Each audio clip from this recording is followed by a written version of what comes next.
আমাদের মাঝে তো অনেক পীর সাধু আছে যে মানুষগুলি জীবনে কোনোদিন রুকু সেজদার ধার ধারে না, কিন্তু বড় পীর হয়ে গেছে। আছে না নাই? জোরে বলে। নামাজ নাই কিন্তু বড় পীর হয়ে গেছে। নামাজ নাই কিন্তু ওই ব্যক্তি নিজেকে আলেম দাবি করলে মানবেন আপনারা?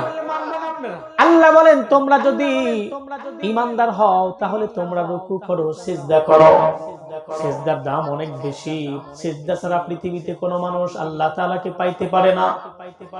সিজদা ছাড়া আল্লাহকে পাওয়া সম্ভব নয়।